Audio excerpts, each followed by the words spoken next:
Hello guys. अच्छा, तो जो लोग मुझे बहुत दिन से फॉलो कर रहे हैं उनको पता ही होगा that I have shifted to a new place. पहले मैं जहाँ रहती थी वहाँ से मैं एक और जगह पे आके शिफ्ट की हूँ। मेरे ट्रैवल के ट्रेन वाले वीडियोस जिन्होंने देखा होगा उनको पता है। तो बेसिकली मैं पहले कोलकाता में रहती थी, which is a metropolitan city, और फिर अब मैं रहती हूँ देहरादून में, which is a hill station. ठीक है। तो मेरा यहाँ आने के बाद 1 साल अभी कंप्लीट हुआ है।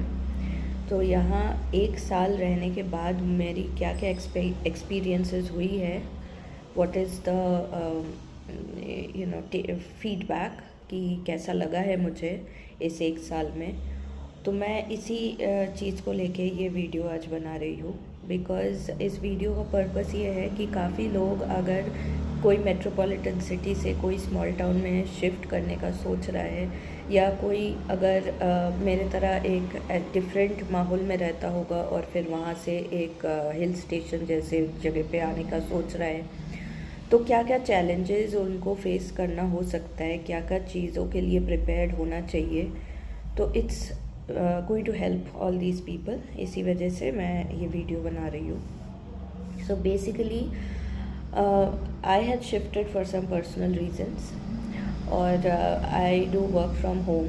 तो मेरे लिए मुश्किल नहीं था अपना जॉब वगैरह का, तो मैं I can work from anywhere.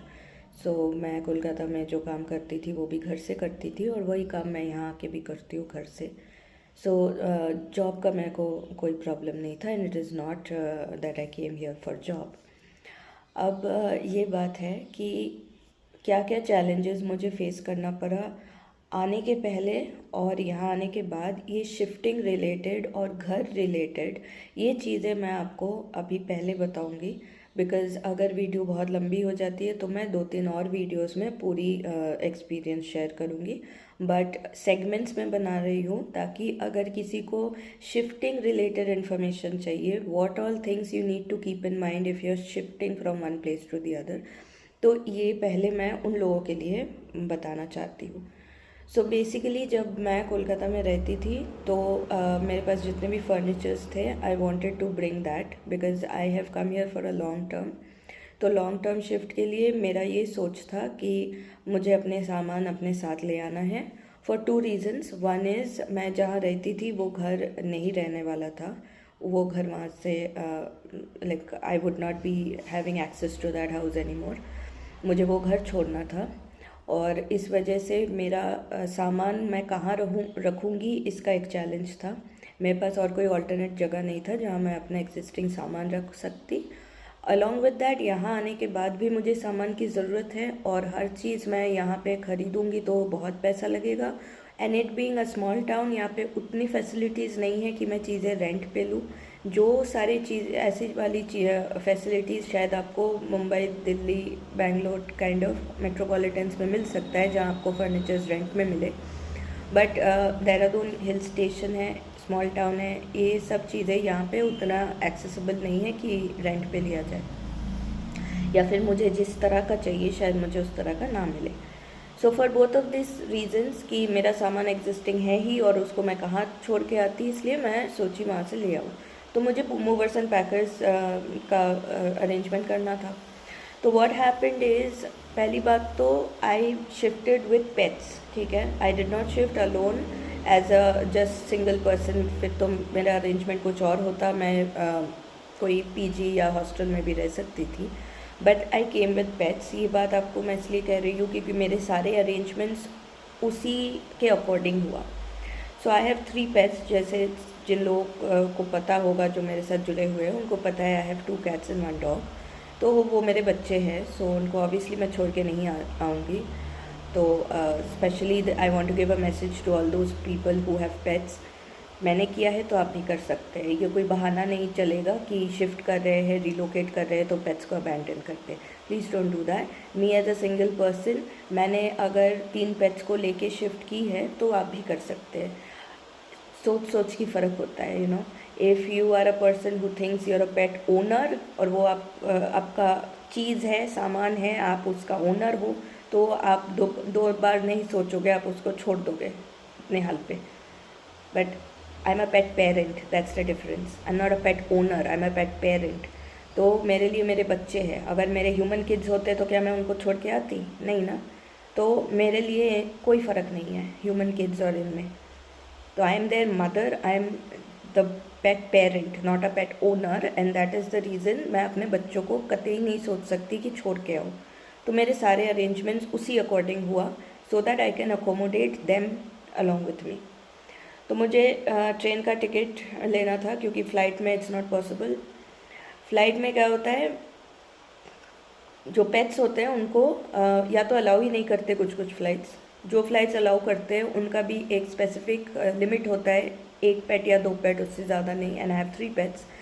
फिर ये बात है कि आपको बहुत महंगा टिकट लेना पड़ेगा, कोई बिज़नेस क्लास वगैरह. ओनली देन मे बी आपके लिए कुछ अरेंजमेंट होगा, अदरवाइज़ नॉट.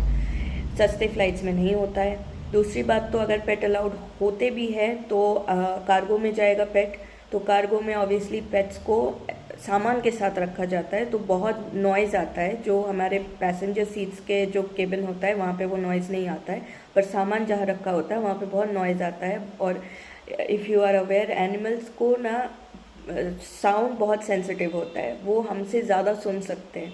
तो जो भी कोई साउंड हम लोग जिस फ्रीक्वेंसी में सुनते हैं वो एम्पलीफाइड हो जाता है किसी एनिमल के लिए. कोई भी एनिमल कोई आवाज़ जब सुनता है, हम जितना सुन पा रहे हैं उससे 10 गुना ज़्यादा वो लोग सुन पाते हैं.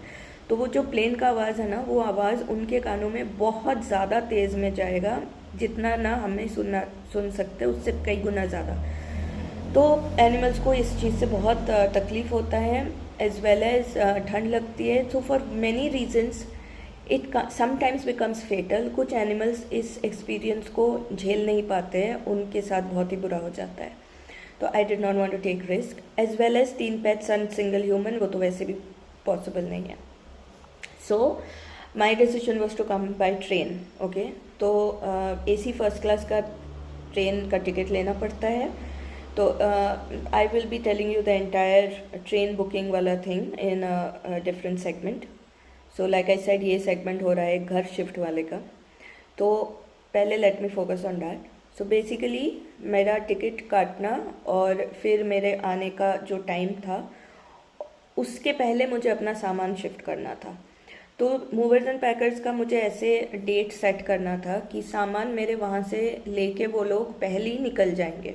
तो मैं फिर भी उस घर में रह रही थी विदाउट माई सामान. तो मुझे जब पैकिंग करना पड़ रहा था, मुझे 2 हिस्सों में पैकिंग करना पड़ा. फर्स्ट हिस्सा वॉज कि मूवर्स एंड पैकर्स के साथ मैं कैसे सामान भेजूँगी, वो सारी चीज़ें. और फिर दूसरा एक और लॉट, जो लॉट मैं उस वक्त इस्तेमाल करूँगी जब मेरे सामान मूवर्स एंड पैकर्स लेके निकल जाएंगे. तो उस टाइम से जब तक का मेरा ट्रेन का टाइम जो पीरियड था, वो समय बिताने के लिए जो सामान मुझे चाहिए था, उन सब सामान को मैंने अलग से रख लिया, पैकिंग किया, और बाकी का सामान मूवर्स एंड पैकर्स के साथ मैंने भिजवा दिया. तो पहले ही वो वहाँ से रवाना हो गए थे. So for doing that I need to have an address, right. मैं मूवर्स एंड पैकर्स को कौन सा एड्रेस दूंगी, वो लोग अपना सामान लेके कहाँ पे डालेंगे. तो the first step was finding a house. तो right after I cut my ticket, मेरा पहला काम था घर ढूंढना. अब घर मैं जब ढूंढ रही थी, मुझे पेट फ्रेंडली घर का तलाश था. So if I was a single person, मैं हॉस्टल PG कहीं पे भी रह सकती हूँ, बट मुझे चाहिए एक इंडिपेंडेंट हाउस जहाँ पे पेट्स लेके मैं रह सकूँ. तो I was looking for that kind of accommodation. And it being a small town, it being not so progressive as any other metropolitan city, मेरे को बहुत ज़्यादा मुश्किल हुआ था पेट फ्रेंडली घर मिलना. मैं हज़ारों लोगों से बात कर चुकी थी, मैं ऑनलाइन एड्स देखती थी फ्रॉम डिफरेंट रेंटल पोर्टल्स, या फिर मैं न्यूज़पेपर से ऐड देखती थी, या मैं वर्ड ऑफ माउथ से उनको बोल के रखी थी कि किसी का कोई अगर रेफरेंस हो. फिर ब्रोकर्स का नंबर्स, मैं सब कुछ ट्राई करके देख ली. Majority of the people were saying pets allowed नहीं करेंगे, पहले ही ना हो गया. जो लोग अलाउ कर रहे थे उसमें चैलेंज ये आ रहा था, अगर या तो डॉग अलाउ करेंगे तो कैट नहीं अलाउ करेंगे, या फिर कैट अलाउ करेंगे तो डॉग नहीं अलाउ करेंगे. तो कैट एंड डॉग, ये दोनों चीज़ को ही मुझे कंसिडर करना था. ऐसे घर मिलना बहुत मुश्किल हो रहा था. तो my limitations were coming to a point कि अभी मेरे पास ज़्यादा ऑप्शंस है नहीं. जो ऑप्शंस है उसमें भी बजट वाला फैक्टर हो रहा था कि शायद जो लोग अलाउ कर रहे हैं उनका जो प्राइस रेंज है वो मैं अफोर्ड नहीं कर सकती। तो मेरे बजट में मुझे घर मिलेगा और वो भी पेट फ्रेंडली, ऐसा मेरे लिए बहुत मुश्किल हो रहा था मिलना। Plus I needed it in a specific locality जो बहुत ज़्यादा आउटस्कर्ट्स में ना हो, because you have to remember ये ऑलरेडी एक स्मॉल टाउन है, यहाँ पे ऑलरेडी काफ़ी चीज़ें मुश्किल है, और अगर मैं आउटस्कर्ट्स में रहूँगी तो वो मुश्किलें और ज़्यादा होगी। आई would not be wanting that, इसलिए मुझे शहर के बीचों बीच रहना था, और वहाँ पे मेरे बजट में घर मिलना along with being pet friendly for both dog and cat, ये बहुत ज़्यादा मुश्किल हो रहा था। Almost a month past and I could not find a house, क्योंकि मैं ये तलाश शुरू की थी टिकट काटने से पहले, बट मुझे घर नहीं मिल रहे थे। तो जब टिकट फाइनली मेरी कट गई और मुझे पता था I have a specific date, तो उस डेट से पहले ही मुझे घर का फाइनल करना है। उस घर का फाइनल करने के बाद मैं मूवर्स एंड पैकर्स को वो एड्रेस दे सकती हूँ। So I was in a rush and time was running out and I was not getting any options. So this was a major problem which I faced. अब उसके बाद ये हुआ कि फाइनली मुझे एक ही घर मिला, ठीक है, मेरे पास कोई 10 ऑप्शंस नहीं थे। बहुत सारे ब्रोकर्स वगैरह ढूंढने के बाद मुझे एक ऑप्शन मिला। उस ऑप्शन में मैंने ऑनलाइन देखा, जस्ट वीडियो कॉल पे उन्होंने, जो मकान मालिक था उन्होंने मुझे वीडियो कॉल पे दिखाया घर, और वीडियो में ज़्यादा कुछ मुझे उतना समझ में नहीं आया था, देख के मुझे ठीक ही लगा था।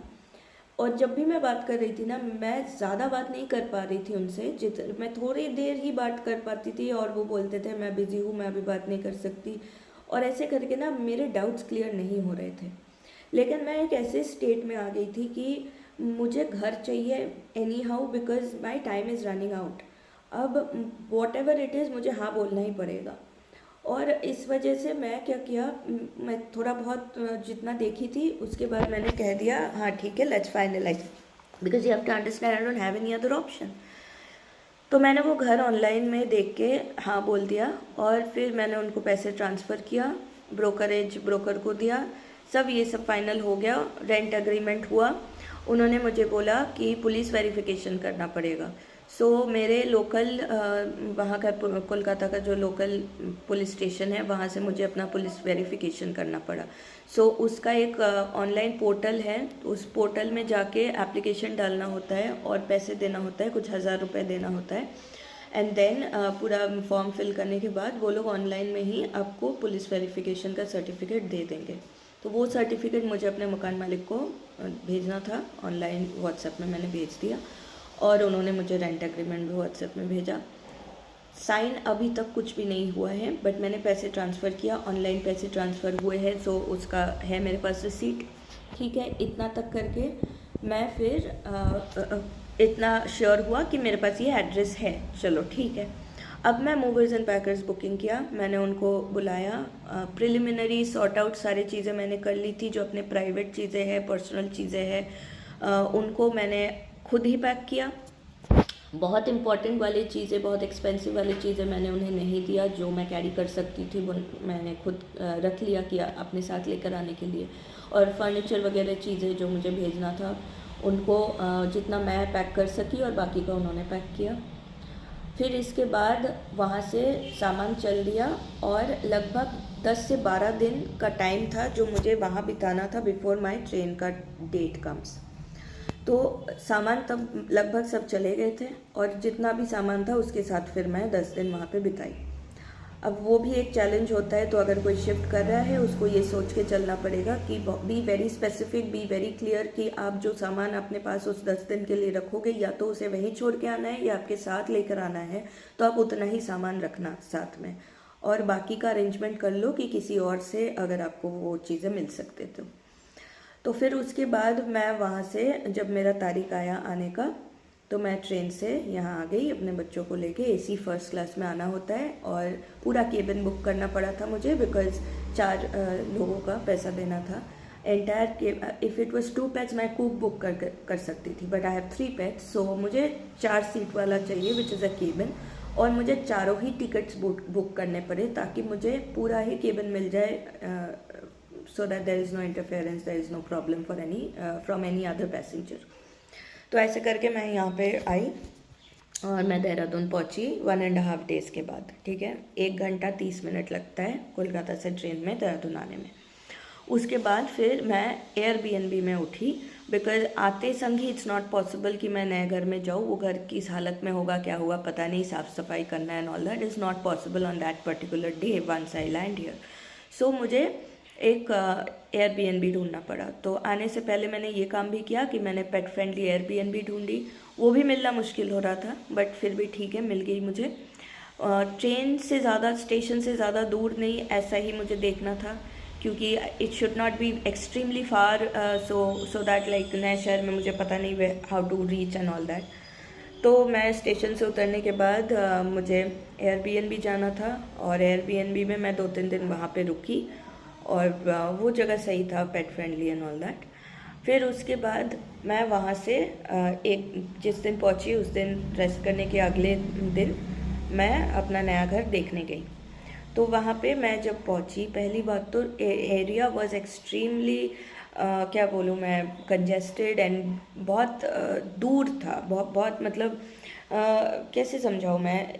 हमारे वहाँ पे क्या है ना, किसी भी मेट्रोपॉलिटन सिटी में चीज़ें बहुत नज़दीक होता है, रोड, उसके बाद कोई भी घर आपको फटाक से मिल जाएगा, गली गली हो सकता है, but then you will reach. But यहाँ पे क्या था ना, मेन रोड जहाँ है, मेन रोड ख़त्म, उसके बाद एक बहुत लंबा स्पेस जो जहाँ कुछ नहीं है, एकदम एम्प्टी, और वहाँ से जाने के बाद कहाँ कच्चे रास्ते, और फिर जाके मुझे वो एरिया मिला।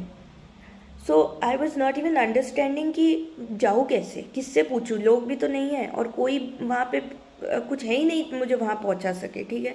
कोलकाता में जैसे we have like autos are available, rickshaws are available, but यहाँ पे वैसा कोई रिक्शा का सीन ही नहीं है, you won't find any rickshaws. दूसरी बात है कि ऑटोज़ आर ऑल वो आपको point like you have to book an auto, वो रिजर्व में होता है। कोई हमारे वहाँ पे जैसे पॉइंट टू पॉइंट ऑटो होता है, यहाँ पे वैसे point to point auto hardly मिलेगा। यहाँ पे जो चीज़ मिलता है उसको कहते हैं ये लोग विक्रम, ठीक है। विक्रम नाम से एक चलता है, वो ऑटो जैसा ही है, वो लार्जर साइज, उसमें ज़्यादा लोग जाते हैं। That is the only thing जो आपको पॉइंट टू पॉइंट मिलेगा। Otherwise mostly it's like you have to book reserved auto, और वो सब बहुत if they know that you are not from the place, वो कुछ भी प्राइस मांग सकते हैं एंड आप ठग जाओगे। और अगर जगह ही आपको पता नहीं है तो आप उस बंदे को क्या समझाओगे आपको कहाँ जाना है। सो it was very difficult, and जैसे तैसे किसी तरह से हम लोग तो पहुँचे, लोगों का मदद लेके हम लोग वहाँ पे पहुँचे जगह पे। जो जगह मैंने देखी वो जगह फिर आई मेट द मकान मालिक, I took the keys, rent agreement sign करना वगैरह वो तो हुआ, but I did not like the place, to be honest. वहाँ जाते संग ही I was not liking the place. पहली बात तो एरिया वॉज एक्सट्रीमली फार, एक आउटस्कर्ट्स टाइप ऑफ। मैं जब फ़ोन पे उनसे पूछी थी ये सब चीज़ें, उन्होंने मुझे क्लियर पिक्चर नहीं दिया था कि इतने इंटीरियर में है, इतना अंदर जाना पड़ेगा, ये उन्होंने नहीं बताया था। वो जगह इतना ही इंटीरियर में था, इतना ही एक like not easily accessible, that कोई स्विगी, कोई अमेज़न, कोई ज़ोमैटो वाले लोग उस जगह को ढूंढ ही नहीं पाते। सो वहाँ शिफ्ट तो मैं कर गई, बिकॉज मेरे पास अब ऑप्शन है नहीं। शिफ्ट मैंने की, शिफ्ट करने के बाद अब कोई मैटाडोर भी वहाँ अंदर नहीं जा सकता है जहाँ मेरा सामान मैं अंदर लूँगी, ठीक है। तो one thing you have to make sure, if you are booking a place online, अगर वहाँ फिज़िकली प्रेजेंट होके आप घर नहीं देख पा रहे हो, तो मेक श्योर टू नोटिस कि उस जगह में जाने का एक्सेसिबल रोड कैसा है। It's not only the house which you have to check, you also have to check कि वहाँ जाते किस तरह है, वहाँ घुसने का एरिया कैसा है, गली कितना छोटा है, वहाँ मेट्रोडोर अंदर जा सकता है कि नहीं जा सकता है, पैसेज कितना बड़ा है, आपका सामान वहाँ से आप ले पाओगे कि नहीं ले पाओगे। These kind of things also you have to keep in mind if you are shifting. अगर आप ऑनलाइन कहीं कोई घर देख रहे हो तो वहाँ वीडियो कॉल अगर हो रही है, ये सब चीज़ें अच्छे से देखना। इट्स नॉट जस्ट कि घर के अंदर वाला एरिया आप देखोगे, आपको ये सब चीज़ें भी देखना ज़रूरी है। तो वहाँ पहुँचने के बाद तो मेरा बहुत ही एक्सपीरियंस ख़राब हुआ। दूसरा है कि रास्ता ही टूटा फूटा, एकदम कच्चा रास्ता, टूटा फूटा, वहाँ पे वैसे ही कोई चीज़ नहीं जा सकता है, ठीक है। हम लोग ही तो किसी तरह पहुँचे, उसके बाद ये भी समस्या हुआ क्योंकि मैं आई थी, it was around monsoon time, तो रास्ते और ख़राब, कीचड़ टूटा फूटा, उसमें पानी जमा हुआ, सो एवरीथिंग वाज वैसे ही बहुत बहुत ज़्यादा डिफ़िकल्ट। अब वहाँ पहुँच तो मैं गई, मैं वो घर साफ़ सफाई किया। उन्होंने मुझे कहा था कि साफ़ हुआ है, बट साफ़ नहीं था ऑब्वियसली एज़ पर माई स्टैंडर्ड्स, तो मुझे पूरा घर साफ़ करना पड़ा। उसके बाद फिर मैं वहाँ रहने लग गई, बट मेरा सामान तब तक नहीं पहुँचा था। So I had a calculation कि 2-3 दिन के बाद मेरा सामान आएगा, बट मेरा सामान नहीं पहुँचा। तो वहाँ पे अब रहते रहते, पहली बात तो वो घर कैसा था, लेट मी टेल यू। यहाँ पे आने के बाद मुझे बहुत शॉक मिला। I have not seen such houses anywhere, trust me. I have lived in Bangalore, I have lived in Hyderabad, I have lived in Kolkata for so many years, ना I have not had this experience कि window के बगैर भी घर होते हैं, ठीक है। मेरे नॉलेज में नहीं है, आई एम सॉरी टू से, but I have never seen such houses. मैं ट्रैवल के पर्पज़ से काफ़ी जगह ट्रैवल की हूँ, साउथ इंडिया भी बहुत देखी है मैंने, नॉर्थ इंडिया भी देखी है मैं राजस्थान घूमी हूँ, I have been to Tamil Nadu, Mysore and all these places in south India as well. तो यू नो नॉर्थ साउथ बहुत सारा जगह देख के मेरे पास एक आइडिया है लगभग कि how places can be, but this kind of place I have never seen. Trust me, मैं नॉर्थ बंगाल में भी शिलीगुड़ी, गैंगटॉक, ये सब प्लेसेस मैं देख चुकी हूँ, तो हिल स्टेशंस भी मैंने देखा है, बट वहाँ भी मैंने ऐसा एक्सपीरियंस नहीं किया जो मैं यहाँ पे किया। मुझे ऐसे पता ही नहीं था कि घर हो सकते हैं विदाउट विंडोज़। तो this is extremely weird thing that you will find such places over here in Dehradun, जहाँ पे आपको घर तो मिलेगा बट आपको कोई खिड़की नहीं मिलेगी। अब द वियर्ड थिंग वाज, उस घर में मुझे जो एक विंडो था, वो window was facing towards a place जहाँ पे देखने का कुछ नहीं है, सामने वॉल है, तो उस विंडो का कोई पर्पस ही नहीं है। मैं जब विंडो खोल रही हूँ, मेरे सामने एक वॉल है, दूसरे का घर, so there is no view, there is zero view, और उस एक विंडो के अलावा बाकी पूरे घर में कोई विंडो नहीं है, पूरे घर में नहीं है। तो it was an extremely weird place. उसके बाद अब ये है कि वहाँ पे एक तो कोई विंडो नहीं है, तो नेचुरल लाइट नहीं आ सकती।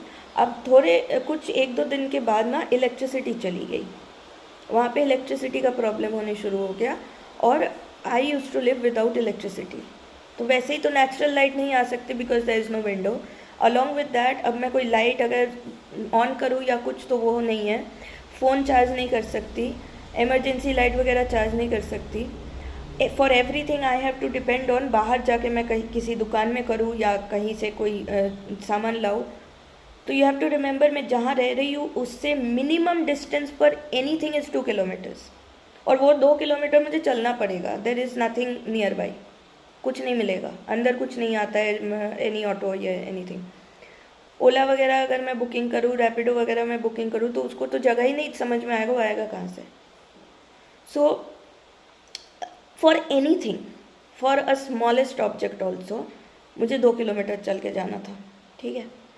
एंड इन पहाड़ी लोगों का एटीट्यूड ही होता है, आदत होता है कि वो लोग 10-10 किलोमीटर चल लेते हैं, उन्हें कोई फ़र्क नहीं पड़ता, उनके लिए कोई बात नहीं है। But for a person coming from a metropolitan city, हमारे एटीट्यूड, हमारे आदतें अलग होते हैं, ठीक है। तो अगर आप वैसे लोग हैं जो आपको 10-10 किलोमीटर चलने की आदत है, तो आपके लिए कोई बड़ी बात नहीं है। बट अगर आप ऐसे लोग हैं जो शहरों में रहते हैं, ऐसे शहरों में रहते हैं जहाँ 2 कदम की दूरी में ही आपको कुछ मिल जाता है ट्रांसपोर्ट के लिए, या फिर दुकान वुकान आपके हर जगह है, तो आपके लिए बहुत मुश्किल हो जाएगा ऐसे प्लेस में आके रहने, बिकॉज आपको आदत ही नहीं होगा इस, you won't be habituated to this kind of a setup जहाँ पे आपको थोड़े से कुछ भी चीज़ के लिए इतना चलना पड़े। और मानसून का सीज़न था, रास्ता टूटा हुआ, कीचड़ वगैरह, so it became extremely difficult for me to even go anywhere and get anything. ये होता था।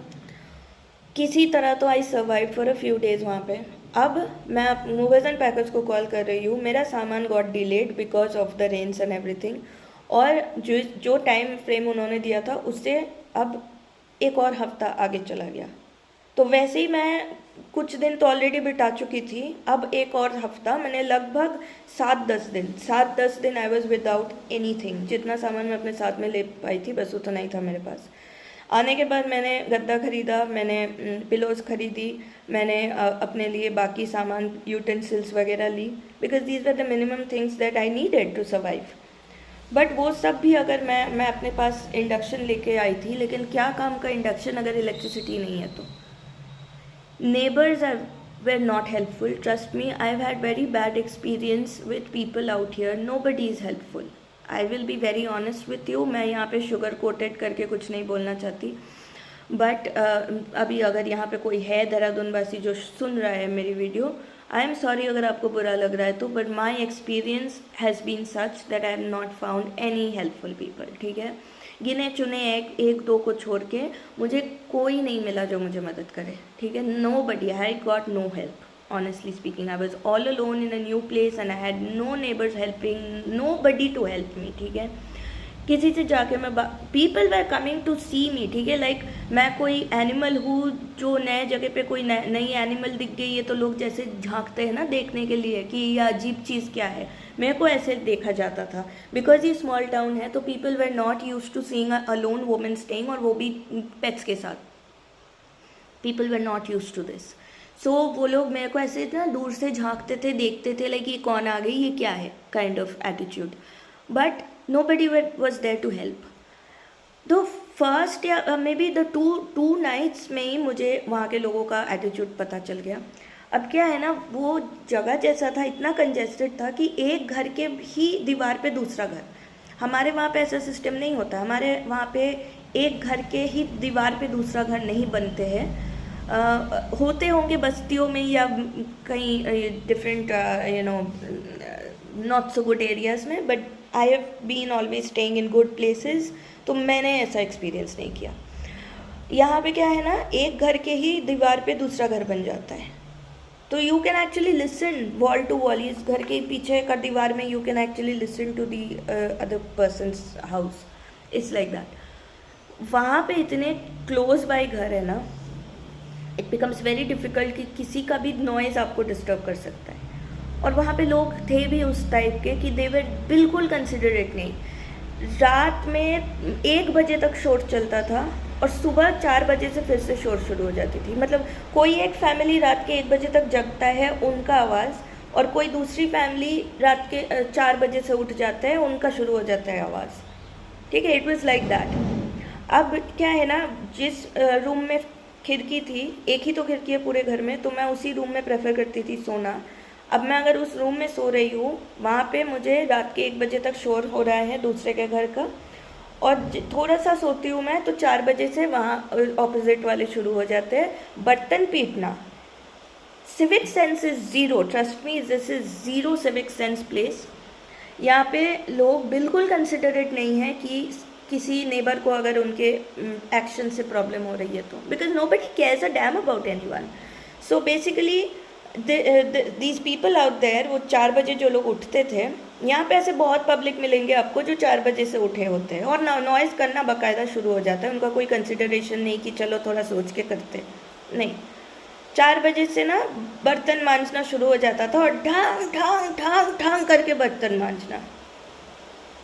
हम भी बर्तन मांजते हैं, पर हम ऐसे नहीं बर्तन मांजते कि 4 लोगों को उठा दे, come on. But that used to be बर्तन मांजना कम और अलार्म क्लॉक ज़्यादा, कि पूरा शहर को जगा देंगे हम बर्तन पीट के। तो उन लोगों का वैसा शुरू होता था। ठीक है, उस घर में एक दिन मैं पानी के लिए पानी मांगने गई थी कि पीने का पानी, उन्होंने मुझे नल से पानी बॉटल में भर के दिया। I specifically said that I need water, drinking water. तो ड्रिंकिंग वाटर उन्होंने मुझे कोई फ़िल्टर से नहीं दिया, कोई एक्वागार्ड नहीं, कुछ नहीं, बाहर के नल से पानी भर के मुझे दे दिया। This is the kind of people, okay. Obviously मैंने पिया नहीं वो पानी, मैं 2 किलोमीटर चल के गई अपने लिए पानी खरीदने। So I got zero help from neighbours. ठीक है, अब वो हेल्प तो नहीं करते, बट प्रॉब्लम करने के लिए देर ऑलवेज देर। क्या हुआ, तब रात के 9:30-10 बज गए थे, और रात के 9 बजे से शोर बहुत हो रहा था। मैं जहाँ लाई डाउन कर रही थी, अब वो खिड़की के नीचे मैं लेटी हुई थी, I was trying to sleep. This is just 1 or 2 days after I reach that place. तो नेबर्स के बच्चे वहाँ पे शोर मचा रहे थे, बहुत ज़्यादा शोर मचा रहे थे, और स्पेसिफिकली मेरे गेट पे बॉल मार रहे थे, ठंग ठंग ठंग ठंग करके गेट पे बॉल मारे जा रहे थे constantly for a very long time. ये चल रहा था 9 बजे से 9:30 तक मैंने झेला, मैंने कुछ नहीं कहा, मैं सोच रही थी खुद से ही बंद हो जाएंगे। फिर मैं एक बार बोली खिड़की से कि यहाँ पे बॉल मत फेंको, थोड़ा आगे जाके खेलो। नहीं सुने, कांस्टेंट करते ही रहे। And these kids are, let me tell you, not extreme small kids की उन्हें समझ में नहीं आता है, these kids are teenage kind of kids. फिर सेकेंड टाइम मैंने बोला कि 15-20 मिनट हो गया, उसके बाद फिर मैं बोली कि क्या हुआ, मैंने आपको बताया ना, थोड़ा उधर जाके खेलिए, मेरे ये दरवाजे पे बॉल मत मारिए। मैंने ढंग से बताया, ऐसे ही बोला, कुछ रूडली या ख़राब तरीके से नहीं कहा। वो ना चला गया अपने बाप को बुलाने, और वो गुंडा बन के आया, अपना ऐसे हाथ वक्त स्लीव्स वेव्स चढ़ा के गुंडा बन के बॉडी लैंग्वेज ऐसे करे, ओए ओए लड़की क्या है, निकल बाहर निकल, क्या दिक्कत है तेरे को, मैं बच्चे को क्या बोला तूने, ऐसे बात किया मेरे से। This is the tone he spoke to me. I don't know him, he doesn't know me, it's just 2 days that I have been there. एक नए इंसान के साथ आप ऐसे बिहेव करोगे? वो आता है इस बॉडी लैंग्वेज में। मैं डर गई, ऑनेस्टली स्पीकिंग मैं डर गई, मैं अकेली लड़की, मुझे डर लग गया। आई वाज लाइक, क्या दिक्कत है आपको, आप ऐसे क्यों बात कर रहे हैं मुझसे? नहीं आपको क्या तू आप तो छोड़ो, मुझे बोला तेरे को क्या दिक्कत है? तो मैंने बोला आपका बच्चा मेरे यहाँ पे काफ़ी देर से बॉल मार रहा है, आप उनको बोलो थोड़ा आगे जाके खेले, यहाँ गेट पे बॉल ना मारे। मैंने इतना ही उनको बताया है। तो अब क्या हम तेरे हिसाब से चले, अब बच्चे खेले भी ना? This is exactly what he told me. Listen guys, if you are parents and listening to my video, आपके बच्चे खेले, ऑफकोर्स खेले, बट सिविक सेंस भी तो एक चीज़ है जो आप खुद आपको भी सीखना चाहिए और आपके बच्चों को भी सिखाना चाहिए। रात के 9 बज चुके हैं, you can not be throwing balls at people's houses, और अगर वो बोल रहे हैं कि उनको डिस्टर्ब हो रहा है तो डोंट रिपीट दैट। इतना ही आपको अपने बच्चे को सिखाना है। क्या आपसे इतना नहीं होता है? इतना पेरेंटिंग नहीं होता है क्या लोगों से? Then don't have kids man, don't have kids, stop having kids if you can't give this much of शिक्षा टू योर चाइल्ड। कैसे लोग हैं आजकल के, कैसे माँ बाप है यार? हमारे ज़माने में तो माँ बाप ऐसे नहीं बात करते थे। हमारे ज़माने में अगर थोड़ा सा कंप्लेन हो जाता था, हमारे माँ बाप तो नेबर को बोलते थे तूने थप्पड़ क्यों नहीं मार दिया उसे। और आजकल के माँ बाप, shame on you, shame on you, जो आप ऐसे बच्चे रेज कर रहे हैं कि आप बच्चों के सामने ही इस तरह हरकतें कर रहे हैं। वो आदमी मुझे अपने बच्चे के सामने ही बोल रहा है, तो बच्चा क्या सीखेगा? बच्चे को सिखाना तो दूर की बात, वो उल्टा मेरे पे चल रहा है। पॉइंट ए, लड़की से कैसे बात करना नहीं आता। पॉइंट बी, एक नई नेबर आई है, उसको अच्छा फील करवाओ, उसको कंफर्टेबल फील करवाओ, नहीं आता है। बच्चे को शिक्षा देना नहीं आता है, बच्चे के सामने किसी और को अपमान करना। So these kind of senses lack in most people, specially people over here. अच्छे से जान लो अगर आप देहरादून जैसे शहर में शिफ्ट करना चाहते हो तो this is what you should be prepared for. Second, मैं कुछ नहीं बोली, मेरे को पैल्पिटेशन होने लग गया था। मेरे को सच में पैल्पिटेशन होने लग गया था कि यार कैसी जगह आ गई हूँ मैं। I was feeling insecure as a lone women, I was feeling insecure. मेरे को बोल रहे तेरे को दिक्कत हो रहा है तो दूसरे कमरे में चली जाना। अब दूसरे कमरे में जाके मैं सो कैसे? उधर तो खिड़की नहीं है, उधर तो कुछ नहीं है, और मेरा जो गद्दा है वो तो यहाँ पे है। फिर भी मैंने वही किया, बिकॉज ये लोग तो बाज आने वाले हैं नहीं, चुप होने वाले हैं नहीं। मैं पर्दे बंद कर दी, गर्मी लग रही थी, फिर भी मैं अपना गद्दा खींच के दूसरे कमरे में ले गई और वहाँ लाई डाउन किया। And mind you, no electricity, no fan, no खिड़की। I was having an awful experience. ठीक है, जैसे तैसे ऐसे दिन कटे मेरे सामान आए फाइनली। फिर सामान सेट वेट करने के बाद मैंने देखा मेरा फ्रिज ख़राब हो गया। ठीक है, so this is one more information let me give you. अगर आप मूवर्स एंड पैकर्स के साथ अपने चीज़ें शिफ्ट कर रहे हैं कहीं पे, बी प्रिपेयर्ड कि हो सकता है कि आपका सामान डैमेज हो जाए, आपका सामान ना चले, and they will not take blame for it, because you have to पहले ही साइन कि कुछ भी हो जाए आपके सामान के साथ वो लोग दायित्व नहीं लेंगे। लॉस्ट के लिए मैंने इंश्योरेंस किया था, 3000 रुपये मुझे देना पड़ा था, जस्ट अगर मेरा सामान लॉस्ट हो जाता है तो वो लोग मुझे पैसे देंगे, बट सामान ख़राब हो जाने का उनका कोई पॉलिसी नहीं है। सो ये हुआ बात। अब मेरा सामान ख़राब हो गया, मेरा फ्रिज सही से चल नहीं रहा है, कूलिंग कम हो रहा था, ठीक है। इट वाज नॉट कि फ्रिज ही नहीं चल रहा है। तो मैं कंपनी के साथ जब बात कर रही थी, कंपनी बोला अपना फ्रिज तो चल रहा है, किसने बोला फ्रिज नहीं चल रहा है। I could not tell them कि कूलिंग कम हो रही है या कुछ, बिकॉज दे वर सेइंग कि ये तो पहले ही हो सकता था, हमें क्या पता ऐसा पहले नहीं हो रहा था। So I was getting a lot of problems, trust me. मुझे लग रहा था मैं ये कहाँ आके फंस गई हूँ। अब मुझे फ्रिज के कंपनी में फ़ोन करना पड़ा, आदमी आएगा फ्रिज ठीक करने, उसको समझ में ही नहीं आ रहा है ये जगह कहाँ है, इतने इंटीरियर में। So please be prepared when you are getting a home for yourself, कि इतना इंटीरियर में ना हो कि अगर आपको किसी चीज़ की सर्विसिंग की ज़रूरत है तो आपका लोकेशन ही किसी को समझ में ना आए। ये सब पॉइंट्स ना दिमाग में रखना होता है before you take a house. तो मैं अपनी गलतियों से आपको सिखाने की कोशिश कर रही हूँ कि कोई भी जगह पे घर मिल गया, ले लिया, ऐसे करने से आपको थोड़ा सोचना पड़ेगा कि वहाँ अगर कोई मदद की ज़रूरत है तो how will people reach there. So it was very difficult for anybody to come. अच्छा, ये हुआ फ्रिज का, फ्रिज ठीक हुआ। इलेक्ट्रिसिटी आती जाती रहती है, ठीक है।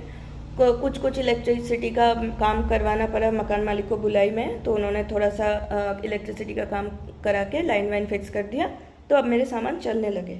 अब क्या हुआ, मेरा वॉशिंग मशीन जो है उसको रखने का जगह नहीं, तो एक एरिया है, उन्होंने वॉशिंग एरिया नाम का एक एरिया मुझे दिया कि वहाँ पे आप वॉशिंग मशीन रख सकते हो। वो एरिया ना अंडुलेटिंग है, स्लांटिंग टाइप का, तो मेरा वॉशिंग मशीन वहाँ पे सीधे तरीके से खड़ा नहीं हो रहा था।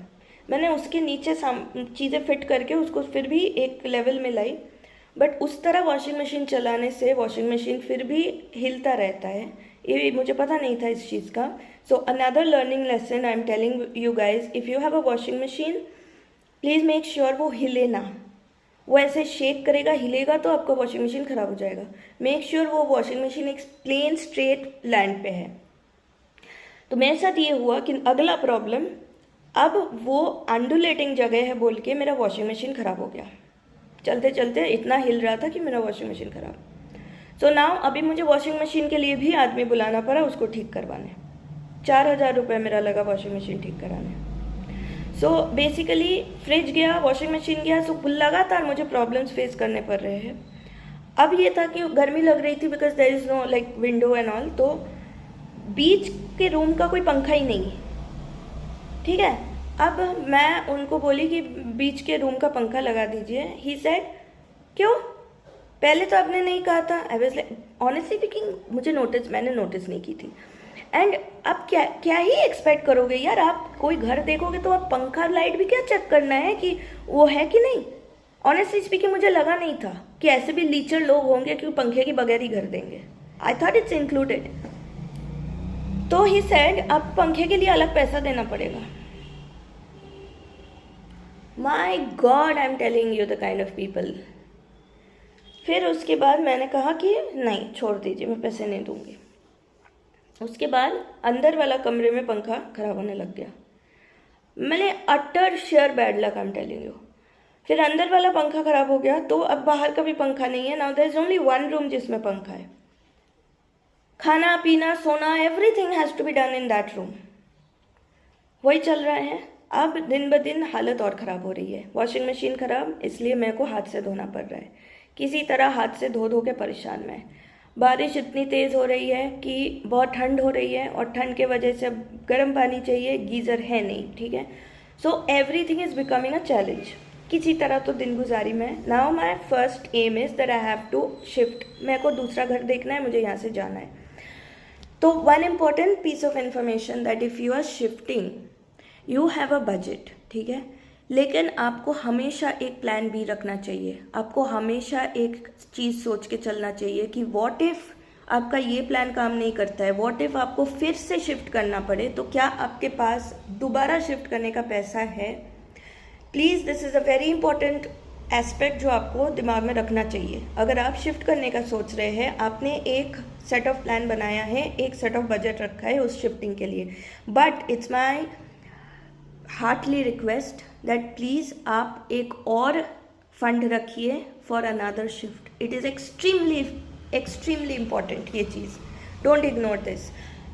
खुदा ना खास्ता आपको ऐसा ना करना पड़े, आपको घर मिल जाए एक टाइम पे ही और आप खुशी खुशी खुशी वहाँ रह लगे।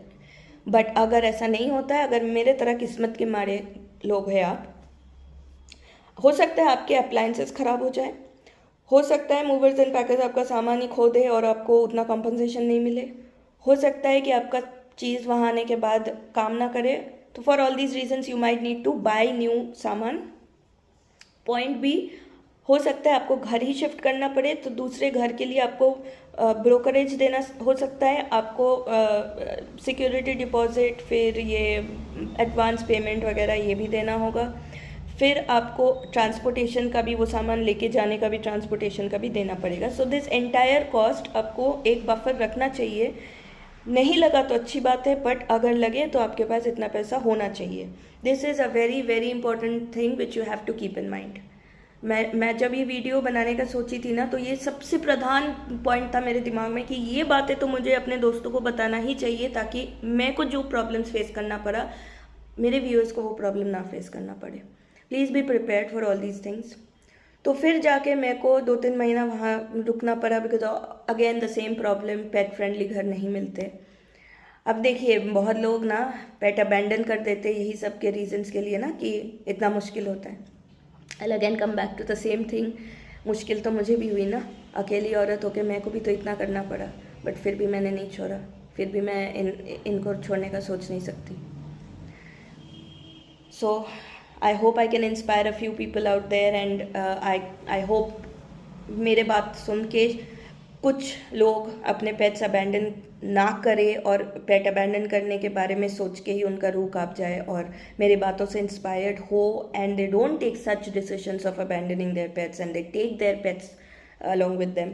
और हाँ, आजकल जो ये न्यूज़ आ रही है ना कि पेट रिलोकेट करने वाले लोग पेट को खो देते हैं, मार देते हैं, तो ये भी बात है कि you have to be responsible, कि पेट तो आप ले जाने का इच्छा रख रहे हो, लेकिन तरीका गलत है, तो वो भी सोचना पड़ेगा आपको कि अपने साथ लेकर जाए।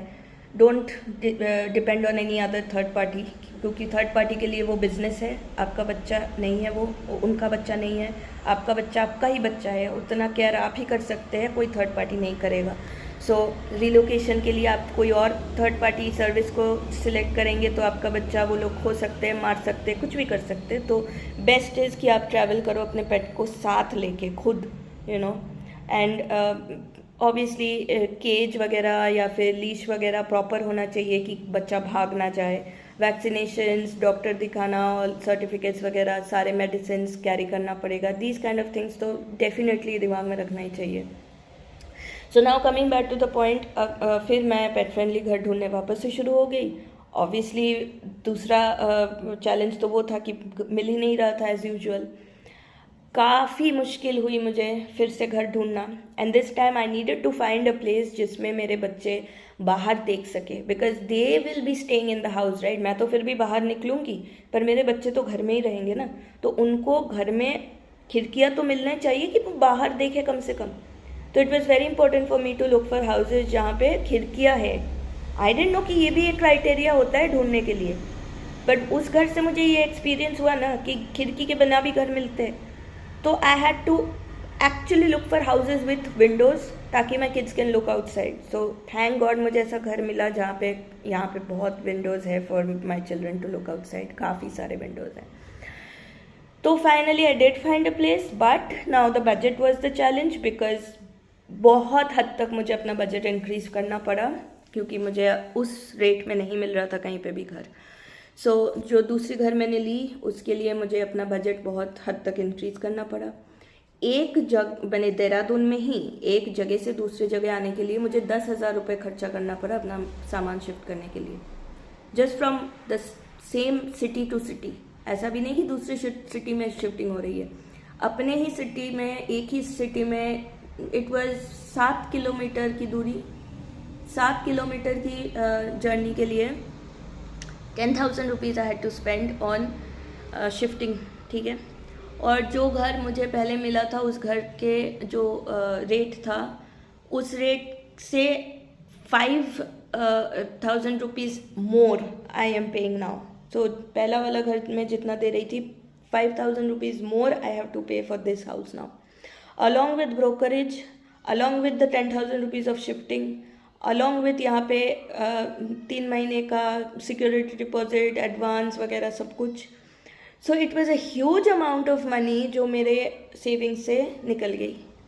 ये भी एक पॉइंट होता है जो आपको दिमाग में रखना चाहिए बिफोर यू शिफ्ट समवेयर. फिर यहाँ आने के बाद चैलेंज मुझे ये मिला कि again temperament of people out here, nobody is friendly. मेरा 1 साल हो गया है यहाँ पे, बट आजू बाजू के कोई मेरे साथ दोस्ती नहीं करता. मैं जाती हूँ लोगों से बात करने या एटलीस्ट सामने वाला मिल गया तो स्माइल करना, इतना तक नहीं आता है इन लोगों को.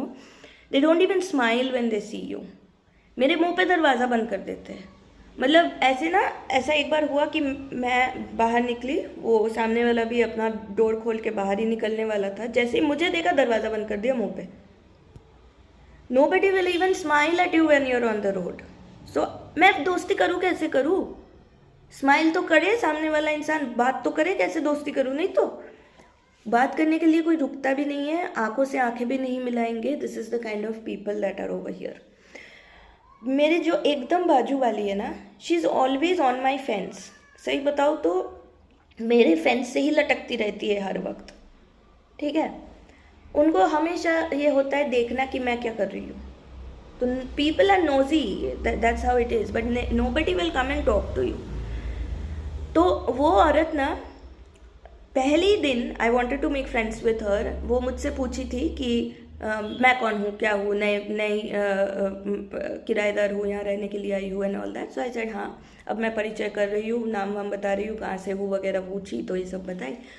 अब नेचुरली यही होता है ना सोच की she is my next door neighbour, she is right in front of me. तो अगर मुझे, मैं यहाँ के किसी को नहीं जानती, अगर मुझे ज़रूरत है, कोई इमरजेंसी हुई, तो आई कीप हर नंबर. ठीक है, she is an old woman, trust me, she is an old woman. I asked कि अगर मुझे कभी कोई चीज़ की ज़रूरत हुई तो can I approach you, is it okay if I ask for some help. So I said मुझे क्या आपका नंबर मिल सकता है? मैं मुंह पे बोल दी no, no I am not giving you my number. I couldn't even process like what is she saying.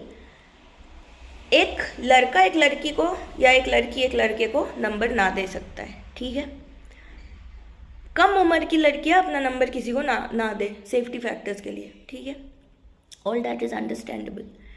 But this is an old woman man, what is her problem? I am also a girl, she is also woman. What is the problem if she gives me her number? मैं उसके number के साथ क्या कर लूँगी? क्या करूँगी मैं उनके नंबर के साथ, बताओ मुझे.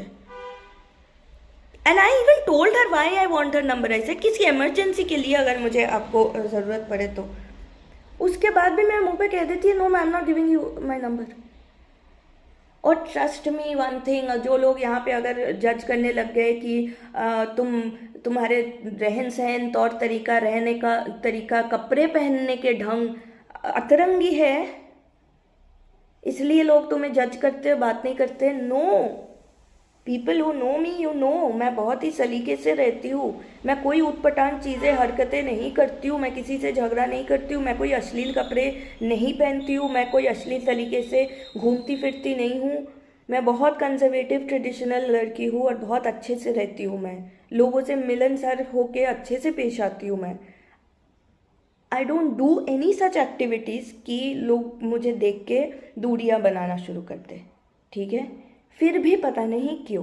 ठीक है, अब ये औरत जो है वैसी है, but she is very nosy कि मैं घर से कब बाहर जा रही हूँ, कब आ रही हूँ, कौन आ रहा है, कौन जा रहा है, हमेशा शी इज़ सीन. मैंने जब मैं ऑटो बुक की ना, तो ऑटो अगर यहाँ पे थोड़े आगे खड़ा होता है, थोड़े पीछे खड़ा होता है, तो इस औरत को पता होता है मेरा ऑटो कहाँ खड़ा है.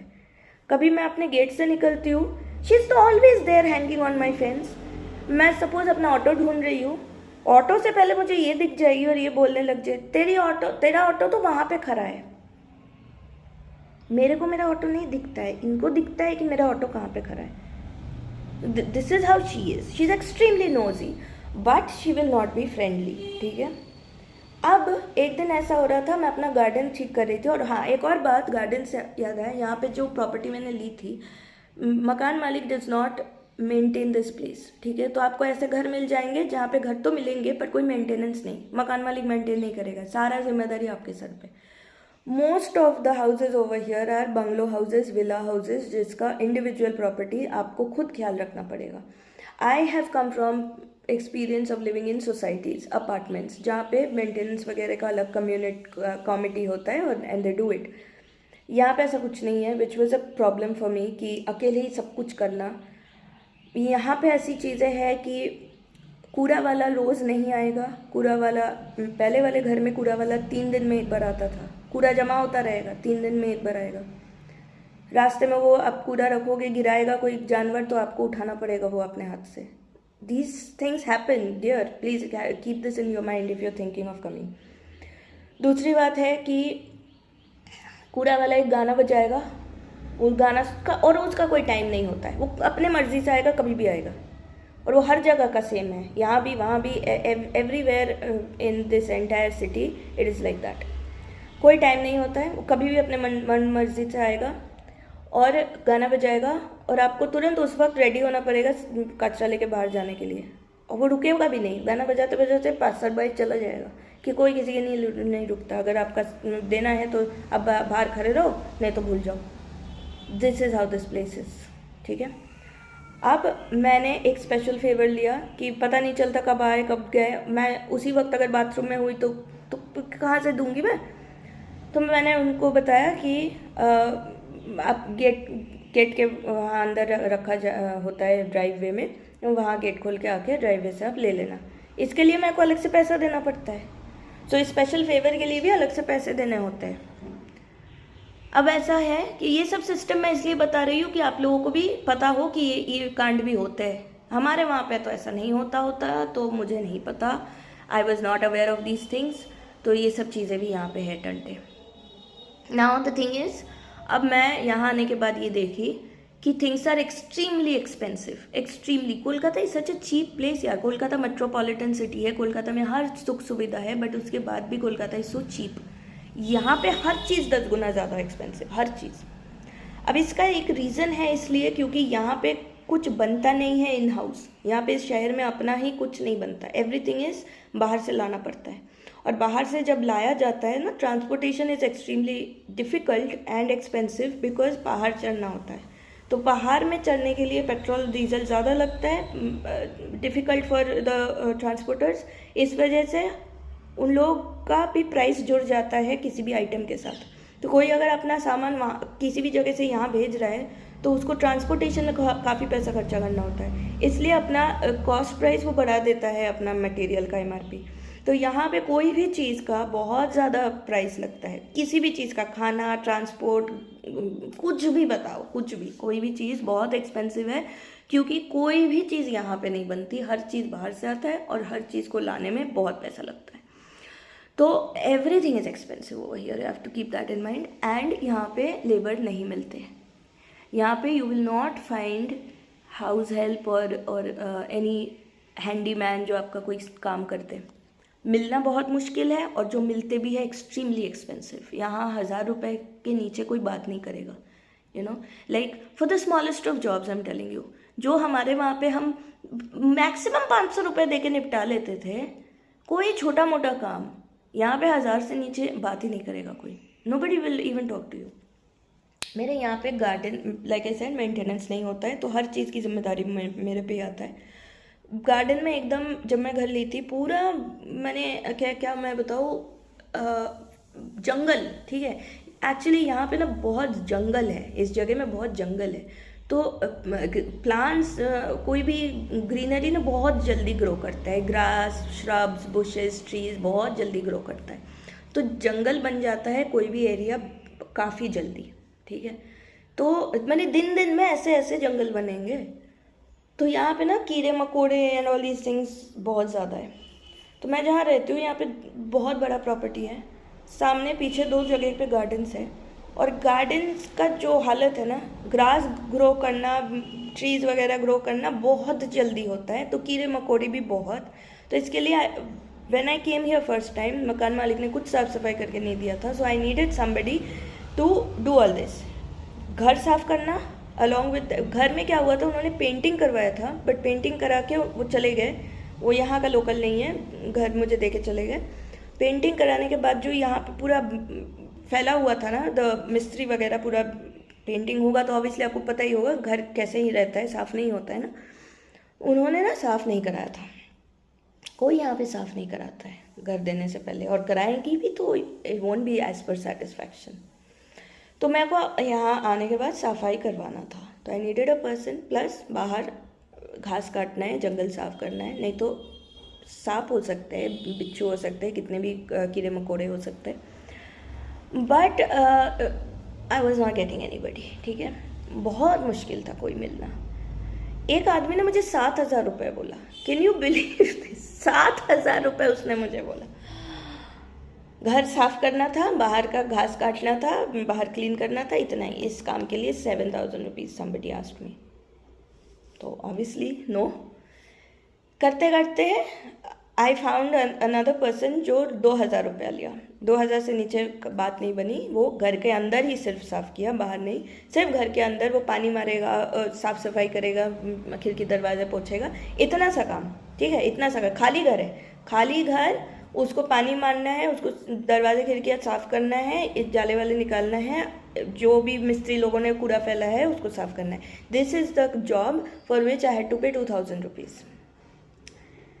अब मुझे एक और बंदा 1,000 के आई थिंक 1,500 रुपये खर्चा करना पड़ा बाहर का घास काटने के लिए। घास काटने का 1,500 रुपये। और ऊपर से उसने एक सामान था जिससे ना हम लोग आक्षी बोलते हैं बंगाली में, आई don't know what you people call it. लंबा सा एक डंडा होता है जिससे फल वल तोड़ सकते हैं। तो यहाँ काफ़ी सारे पेड़ हैं, फल होते हैं, तो फल तोड़ने के लिए लंबा सा डंडा होता है फल वल के लिए। उस आदमी ने वो तोड़ दिया। उस आदमी ने वो तोड़ा। उस आदमी ने एक रोज़ का प्लांट तोड़ दिया, उखाड़ दिया ज़मीन से। कांड करने के बाद भी 1,500 रुपया लेके चला गया। और आप कुछ बोल नहीं सकते। मैं तो क्या ही बोलूँ, अकेली इंसान हूँ, नई हूँ शहर में, किसी को नहीं जानती, मैं क्या बोलूँ।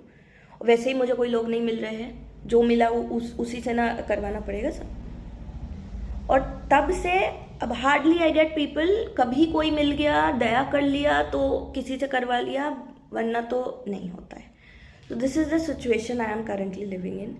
So all this information I hope it will help whoever out there जिस तक ये मैसेज पहुँचे, जो सोच रहा है शिफ्ट करने का।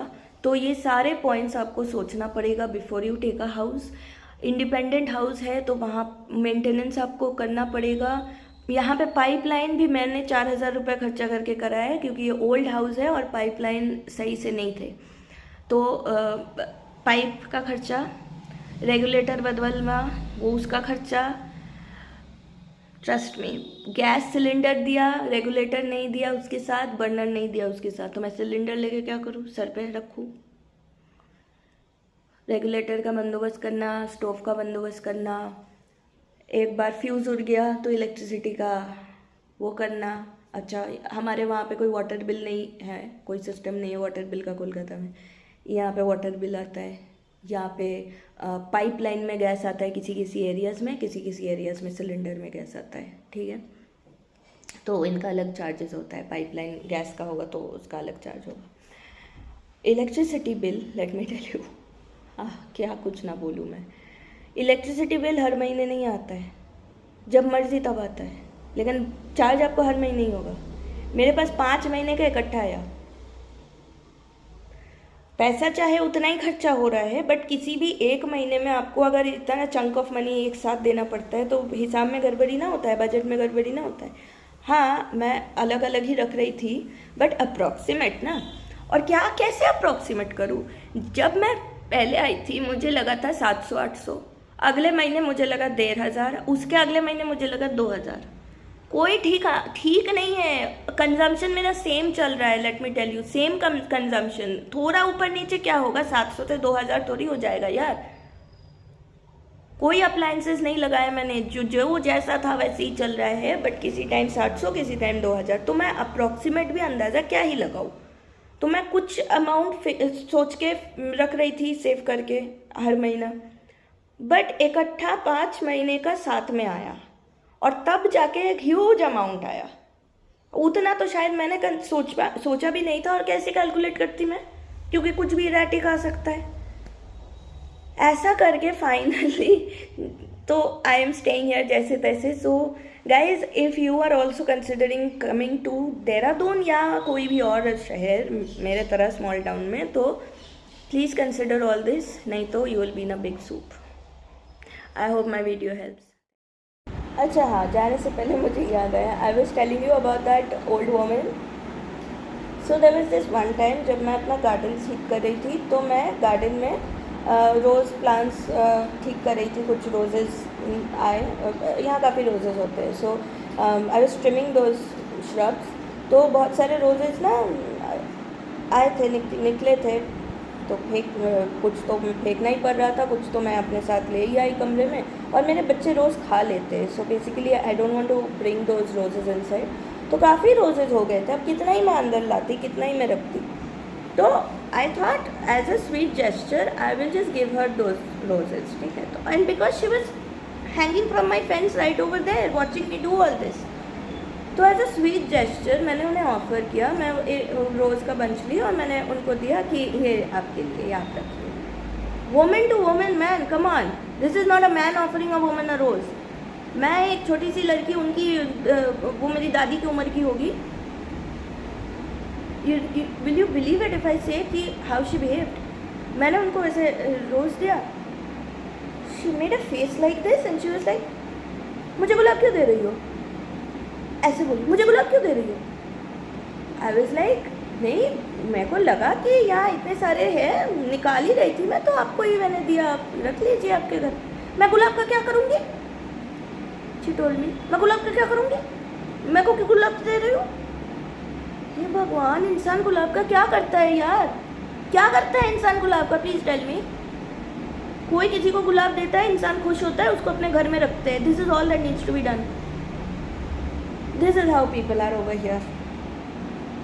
I was in an awkward moment at that time कि मैं कैसे रिएक्ट करूँ. I was feeling sorry and guilty and sad कि शायद मैंने कोई गलती कर दी भाई. मेरा एक्सपीरियंस ऐसा है यहाँ पे.